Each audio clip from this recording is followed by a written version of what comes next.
मुख्यमंत्र्यांनी काल झालेल्या मंत्रिमंडळाच्या बैठकीमध्ये कोणाचे कर्ज आता माफ करायचे आणि कोणाचे कर्ज माफ करायचे नाही याबद्दल सर्व अधिकृत माहिती या ठिकाणी सांगितली आहे. त्यामुळे राज्यातील सर्व शेती पिकासाठी कर्ज काढलेल्या शेतकरी बांधवांसाठी सरकारच्या माध्यमातून आता या ठिकाणी ठणी अत्यंत महत्त्वाची अपडेट तुमच्यासाठी सांगितलेली आहे. तुम्हाला चांगलंच माहिती आहे, राज्य सरकारच्या माध्यमातून कर्जमाफीची अधिकृत तारीख आता जाहीर करण्यात आल्या. परंतु कर्जमाफीचा लाभ घेताना अनेक शेतकरी बांधव आता रडणार आहेत, कारण त्यांचं कर्ज आता सरकारच्या माध्यमातून सर्वांचं माफ केलं जाणार नाही हे तुम्ही आता लक्षात ठेवायचंय. त्यामुळे निम्म्यापेक्षा जास्त शेतकरी बांधव आता रडणार आहेत. राज्य सरकारच्या माध्यमातून अशा नवीन अटी व नियम या ठिकाणी आता लागू करण्यात आलेत, ज्यामधून आता अनेक शेतकरी आता अपात्र केले जाणार आहेत, जे शेतकऱ्यांना अजिबात आता झेपणार सुद्धा नाहीत. बघा, नवीन वर्षाची 2026ची सुरुवात होऊन जवळपास 2 महिना आता पूर्ण होत असल्याचं बघायला मिळतंय आणि सरकारच्या माध्यमातून कर्जमाफी करण्यासाठी वेगवान हालचाली या ठिकाणी सुरू झालेत. काल झालेल्या मंत्रिमंडळाच्या बैठकीमध्ये मुख्यमंत्र्यांनी आता नेमकं कोणाचे कर्जमाफ होणार आहे आणि कोणाचे नाही होणार, कोणी कर्जमाफीची वाट बघू नये, कोणाचे 2 लाख कर्जमाफ होणार, कोणाचे 1 लाख कर्जमाफ होणार, या ठिकाणी सरसकट कोणाचे कर्जमाफ होणार, 7/12 कोरा कोणाचा होणार, या ठिकाणी सगळ्यात महत्त्वाचं म्हणजे थकीत कर्ज कोणाचं माफ होणार याबद्दल त्यांनी आता पहिल्यांदा सांगून टाकले. समितीसुद्धा त्यांनी आता स्थापन केल्या. आज झालेल्या मंत्रिमंडळाच्या बैठकीमध्ये सकाळीच आता देवेंद्र फडणवीस साहेबांनी परिपत्रकसुद्धा अधिकृत कर्जमाफीबद्दल जाहीर केले. त्यामध्ये असं सांगण्यात आले, यामध्ये आता जवळपास 17 लाखांच्या वरती शेतकरी बांधव अपात्र करण्यात येणार आहे. त्यामुळे त्यांना बाहेरसुद्धा काढण्यात येणार आहे. त्यातच एक नवीन अपडेट आता रिझर्व्ह बँक ऑफ इंडियाच्या माध्यमातून आले की आता सर्वच बँकेच्या अधिकाऱ्यांना हे परिपत्रकसुद्धा देण्यात आले. त्यामध्ये असं सांगण्यात आले, काही बँकांचा सर्व्हर डाऊन असतो, काही बँकांचा आता स्वतःचा IFSC कोड नसतो. त्यामुळे ठराविकच बँकांचा आता सरकारच्या माध्यमातून कर्ज माफ करण्यात येणार आहे. बाकीच्या बँका या ठिकाणी रद्द करण्यात येणार आहे. त्यामुळे तुम्ही कोणत्या बँकेमध्ये कर्ज घेतले हे सुद्धा आता या ठिकाणी बघणं अत्यंत गरजेचं आहे. त्यामुळे अगदी 1 मिनिट लक्ष देऊन बघा. राज्य सरकारच्या बँकमाफीची पूर्णपणे समितीची स्थापना तयार करून आता या ठिकाणी कर्जमाफीला जोरदार सुरुवात झाल्या. कर्जमाफी करत असताना लक्षात ठेवा, सर्वांची चौकशी केल्याशिवाय कर्जमाफी करू नका, अशा प्रकारचे आदेश या ठिकाणी आले आहेत. त्यामुळे शेतकऱ्यांची कसून पडताळणी या ठिकाणी आता सुरू करण्यात आली. आता पडताळणी करण्याची अधिकृत तारीखसुद्धा जाहीर करण्यात आल्या. सर्वांनी लक्षात ठेवा, पडताळणी तुमची करी होऊन राय येणाऱ्या 10 मार्चला शेतकऱ्यांच्या घरोघरी जाऊन पडताळणी सरकारच्या माध्यमातून करण्यात येणार आहे. बरोबर एप्रिल महिन्याच्या 1 ते 2 आठवड्यामध्ये शेतकऱ्यांचे कर्ज या ठिकाणी माफ झालेलं आहे असा मेसेज तुम्हाला बँकांचा या ठिकाणी येणार आहे. परंतु सरकारने आता या ठिकाणी 2026मध्ये कर्जमाफी करण्यात जे आश्वासन दिले त्यासाठी काही अटी व नियम जे आहेत तर ते केले आहेत. त्याचं कारण म्हणजे कोणत्याही धनदानग्या आणि श्रीमंत शेतकऱ्यांना या कर्जमाफीचा फायदा होऊ नये यासाठी सरकारच्या माध्यमातून काही नवीन अटी व नियम या ठिकाणी लावले गेलेत. या ठिकाणी शेतकरी बांधव त्यामुळेच आता रडणार आहेत. काल झालेले एक नवीन परिपत्रक त्या ठिकाणी जे आलं, ज्यामध्ये GR सुद्धा काढण्यात आलाय. काल एक नवीन परिपत्रकसुद्धा सरकारच्या माध्यमातून काढण्यात आले. त्यानुसार तुम्हाला सांगण्यात आले, राज्यातील आता काही ठराविकच बँकांची सरकारच्या माध्यमातून कर्जमाफी होणार आहे. बाकीच्या बँकांची कर्जमाफी अजिबात होणार नाही. त्याचं खरं 2 कारण आहेत. काही बँकांचा सर्व्हर डाऊन असतो आणि दुसरं कारण म्हणजे अनेक बँकांचा स्वतःचा IFSC कोड नसतो. त्यामुळे आता तुम्ही कोणत्या बँकेमध्ये आता कर्ज काढलंय हे सुद्धा आता बघावं लागणार आहे. सरकारने सांगितलेल्या या बँका सोडून इतर बँकांमध्ये जर तुम्ही कर्ज काढून ठेवलं असेल तर ते तुम्हाला स्वतःलाच भरावं लागणार आहे, असं सरकारच्या माध्यमातून एक रडायला लावणारी अपडेट आता समोर आल्या. अनेक बँकांचा स्वतःचा IFSC कोड नसल्याने त्या बँकांचं विलिनीकरण त्या ठिकाणी झालेलं असल्याचं पाहायला मिळालंय. त्यामुळे राज्यातील आता या ठिकाणी 14 बँकांमध्ये जर तुम्ही शेती पिकासाठी कर्ज काढून ठेवलं असेल तर तुम्हाला हे स्वतःलाच भरावं लागणार आहे, हे तुम्ही आता लक्षात ठेवायचं आहे. सरकारने सांगितलंय अनेक शेतकरी बांधव असे आहेत जे या ठिकाणी कर्ज काढलेत आणि आता कर्जमाफी होईल, मग कर्जमाफी होईल असं वाट बघू लागलेत, परंतु त्यांची कर्जमाफी होणार नाही. मग आता कोणत्या शेतकऱ्यांची 1,00,000 रुपयेपर्यंत कर्जमाफी होणार, कोणत्या शेतकऱ्यांचा 7/12 कोरा होणार, त्या ठिकाणी सगळ्यात महत्त्वाचं म्हणजे थकीत कर्जदार शेतकऱ्यांचं काय होणार आणि सगळ्यात महत्त्वाचं म्हणजे नियमित कर्ज या ठिकाणी भरणारे शेतकऱ्यांचं नेमकं काय होणार.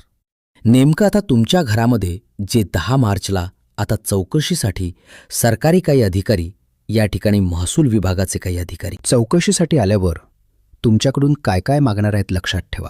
तुम्हाला चौकशीसाठी ज्यावेळी अधिकाऱ्यांची गाडी तुमच्या घराकडे येईल तर त्यावेळी तुम्ही खरंच आता शेतकरी गोरगरीब आहे का आणि तुम्ही शेतकरी असण्याचं या ठिकाणी पुरावा, तुमची जमीन किती आहे आणि तुम्ही तुमच्या बँकेतून आता शेती पिकासाठी जे कर्ज काढले तर ते खरोखरच शेती पिकासाठी काढले का. कारण काही शेतकरी असे आहेत ज्यांनी कर्ज काढले परंतु शेती पिकाच्या नावाखाली चुकीच्या ठिकाणी ते या ठिकाणी पैशांचा वापर केलाय. त्या ठिकाणी अधिकारी 5 कागदपत्र अर्जंटमध्ये 10 मार्चला तुम्हाला द्यावी लागणार आहेत. सर्वांनी कान देऊन ऐका. तुम्ही जर ही कागदपत्रे जर नाही दिली किंवा माहिती देण्यास चुकला तर तुम्हाला कर्जमाफीचा फायदा अजिबात 1 रुपयासुद्धा होणार नाही. त्यामुळे इथून पुढे 1 मिनिट सर्वांनी व्हिडिओ शेवटपर्यंत बघायचा आहे, कारण कर्जमाफीची सुरुवात मग त्या ठिकाणी एप्रिलच्या 1 ते 2 आठवड्यापासून जोरदार चालणार आहे. त्यामुळे चौकशी कधी सुरू होणार आहे? 10 मार्चपासून.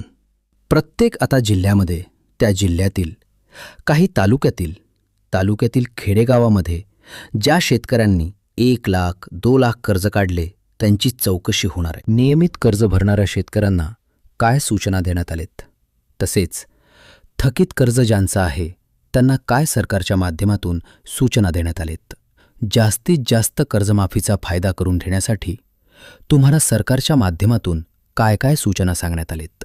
सर्व शेतकरी बांधवांनी ही अधिकृत माहिती आता जाणून घ्यायचं आहे. लक्षात ठेवा, आता सरकारच्या माध्यमातून जी कर्जमाफी करण्याची प्रोसेस आहे तर ती सुरू करत असताना शेतकऱ्यांकडे पहिली गोष्ट तपासली जाणार आहे ती म्हणजे तुमचं वार्षिक उत्पन्न. लक्षात ठेवा, वार्षिक उत्पन्न कधीच तपासलं जाणार आहे 2025. या मागच्या वर्षाच यामध्ये तुमचं उत्पन्न किती आहे. यामध्ये आता तुमच्या पिवळ्या व केशरी रेशन कार्डावरती जे काही तुमच्या घरातील लोकांचे नाव आहेत, म्हणजे तुमची 2 मुलं असतील त्यांच्या नावावर, शेती किती आहे, तुमची बायको असेल किंवा तुम्ही स्वतः असाल तर तुमचं सर्वांचं उत्पन्न किती येते. कारण स्वतः मुख्यमंत्र्यांनी सांगितलंय ही जी कर्जमाफी आम्ही करायचं ठरवलंय तर ती सर्वांची सरसकट नाही, हे तुम्ही लक्षात ठेवा. सरसकट हा शब्द कर्जमाफीपासून आता बाजूला ठेवलाय. त्यामुळे तुम्ही जर कर्जमाफीची वाट बघत असाल आणि या ठिकाणी सरसकट सर्वांची कर्जमाफी होईल असं जर तुमचा गैरसमज असेल तर तो डोक्यातून काढून टाका.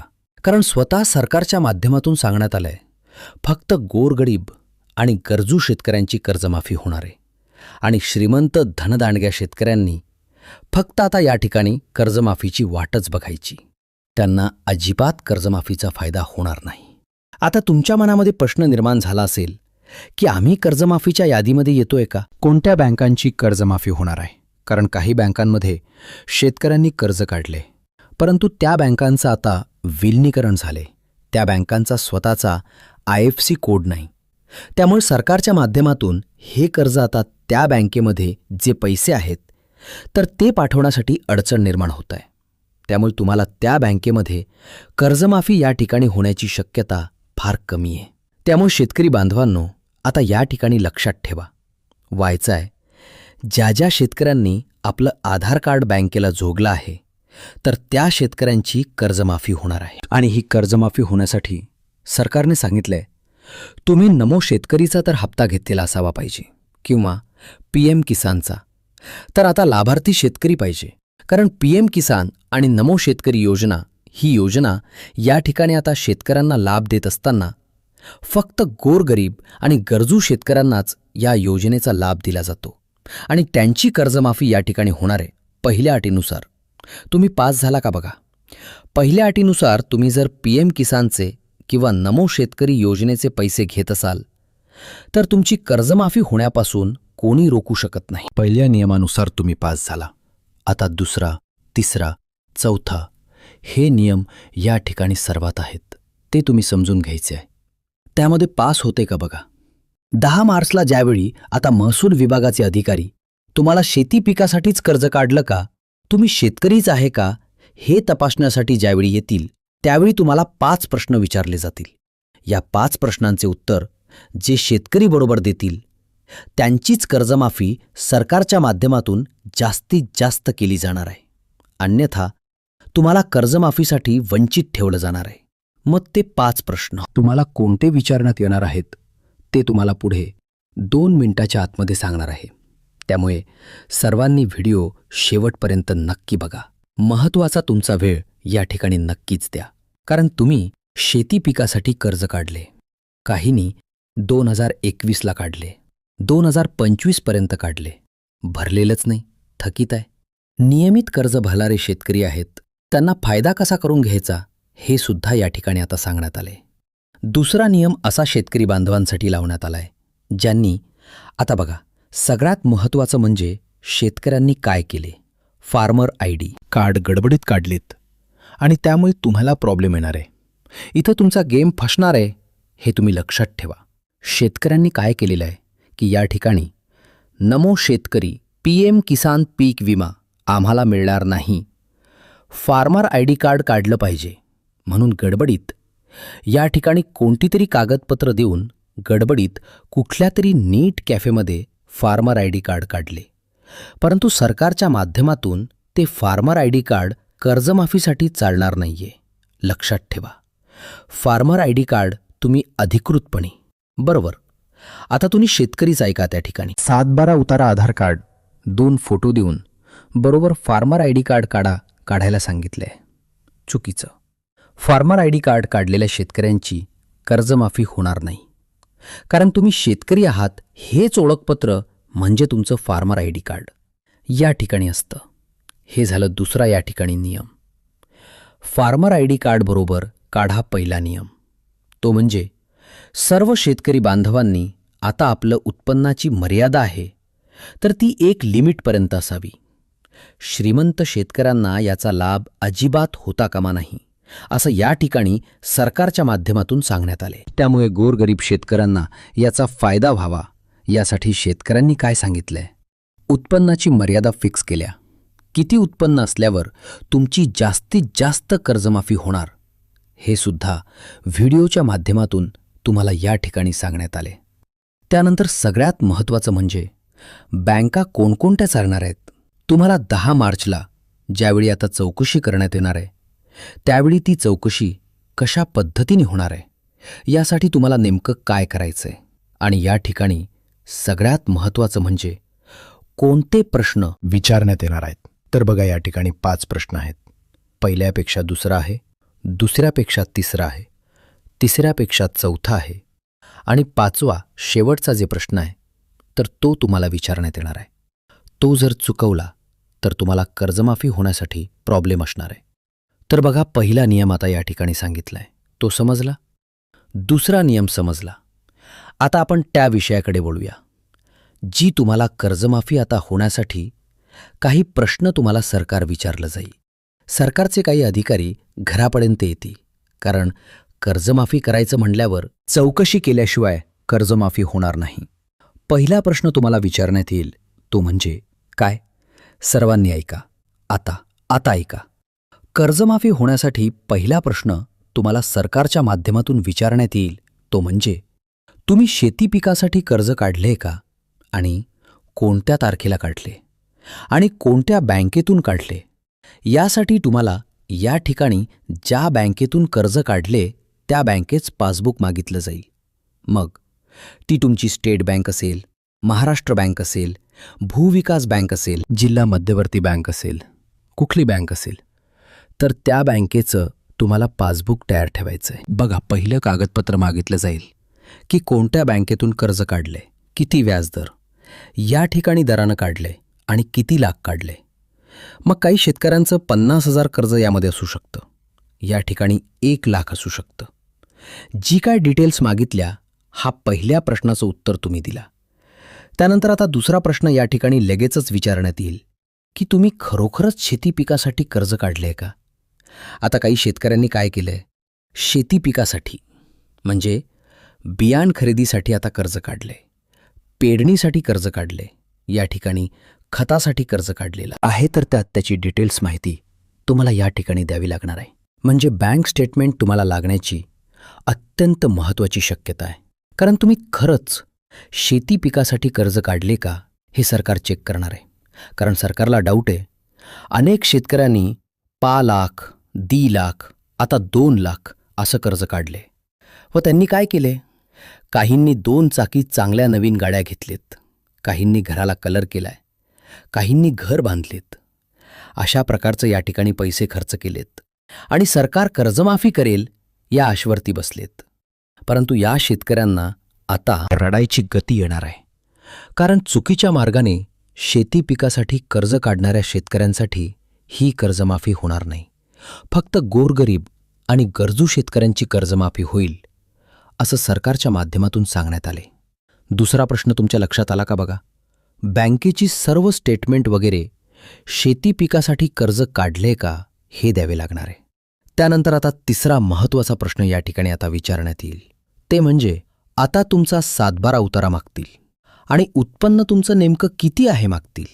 जास्त उत्पन्न म्हणजे किती, काही जणांचं 10 लाख, 15 लाख, 20 लाख आता उत्पन्न वर्षाला असतं. तर त्या श्रीमंत शेतकऱ्यांना अजिबात कर्जमाफी होणार नाही, हे तुम्ही आता लक्षात ठेवा. त्यानंतर आता चौथं महत्त्वाचं या ठिकाणी कागदपत्र मागितलं जाईल. तुमचं आधार कार्ड, 2 पासपोर्ट साईजचे फोटो, त्यानंतर सगळ्यात महत्त्वाचं म्हणजे तुमचं ओळखपत्र म्हणजे पॅन कार्ड. किंवा या ठिकाणी पॅन कार्ड तर तुम्ही आधार कार्डला बँकेत जोडल असणार, त्यामुळे पॅन कार्ड तर तुम्हाला द्यावंच लागणार आहे. आणि या ठिकाणी ज्या वर्षापासून कर्ज काढले, मग ते 2021 पासून 2025 पर्यंत असेल, सर्व बँकेच स्टेटमेंट तुम्हाला या ठिकाणी आता काढून ठेवणं गरजेचं आहे. तर ही झाली महत्त्वाची माहिती.